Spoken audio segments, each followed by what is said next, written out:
আসসালামু আলাইকুম রহমতুল্লাহ। আশা করছি প্রত্যেকে ভালো এবং সুস্থ আছেন। আজকে আমরা ৮ নং প্রশ্ন নিয়ে আলোচনা করব। দেখুন, তোমাদের মাদ্রাসার ছাত্র সংখ্যা ৬০০ জন ছিল। জানুয়ারি মাসে ১৪৮ জন নতুন ছাত্র ভর্তি হলো এবং ৮৭ জন ছাত্র মাদ্রাসা ছেড়ে চলে গেল। তাহলে মাস শেষে ছাত্র সংখ্যা কত হলো? তাহলে আমরা এখানে প্রথমে যেটা করব, ছাত্র সংখ্যা ছিল হচ্ছে, দেখুন ছাত্র সংখ্যা ছিল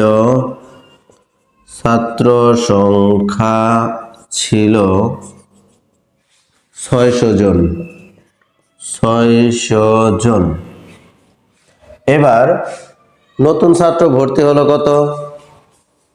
নতুন ছাত্র ভর্তি হলো কতজন? ভর্তি হলো হচ্ছে ৮৭ জন, ১৪৮ জন। ১৪৮ জন।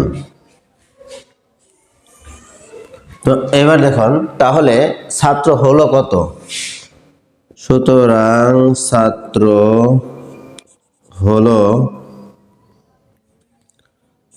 হলো হচ্ছে ৮ ৪ ৭ ৭৪৮ জন। এই ছাত্রটা নতুন ছাত্র ভর্তি হওয়ার কারণে হইল। এরপর আবার মাদ্রাসা ছেড়ে চলে গেল। মাদ্রাসা ছেড়ে চলে গেল কতজন? ৮৭ জন।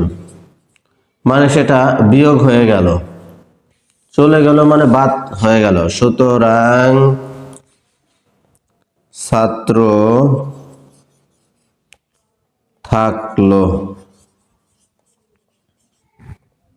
এই লতে ওকার অনেক জায়গাতে দেয়া থাকে, অনেক জায়গাতে দেয়া থাকে না, এটা নিয়ে কোনো প্রবলেম নাই। তো দেখুন, ৭ আছে, 8 হবে ১ হলে, ৮ আছে, 14 হবে হচ্ছে 6 হলে, হাতের ১ আছে, 7 হবে 6 হলে, ৬৬১ জন। অর্থাৎ উত্তর লিখে দেবো আমরা, উত্তর ৬৬১ জন। এই ৬৬১ জন মূলত হচ্ছে ওই জানুয়ারি মাসে ছাত্র যাওয়ার পরে মাস শেষে থাকলো। ৯ নম্বর অঙ্কে কি বলেছে দেখুন, যে একজন ছাত্রকে ৫৩,০০৮ লিখতে বলায় সে ৩৫,৮০০ লিখলো। সে কত কম বা বেশি লিখলো? এখন আমাদেরকে বিবেচনা করতে হবে আগে সে কম লিখেছে নাকি বেশি লিখেছে, এটা আগেই নির্ধারণ করতে হবে, না হলে সাজানো যাবে না। দেখুন, লিখতে বলছে ৫৩,০০৮, লিখছে হচ্ছে ৩৫,৮০০। নিশ্চয়ই সে কম লিখেছে। যেটা কম লিখেছে সেটা আমরা নিচে লিখব। তাহলে দেখুন, তো লিখবো এভাবে, লিখতে বলা হয়েছিল,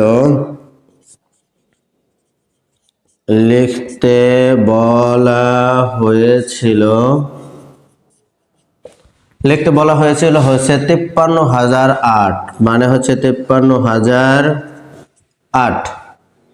কিন্তু সে লিখলো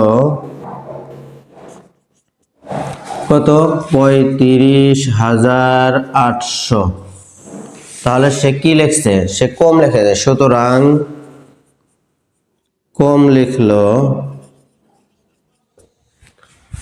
কত?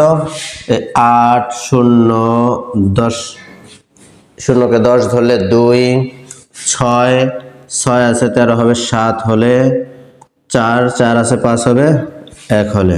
তার মানে ১৭,২০৮ সে বেশি কম লিখেছে।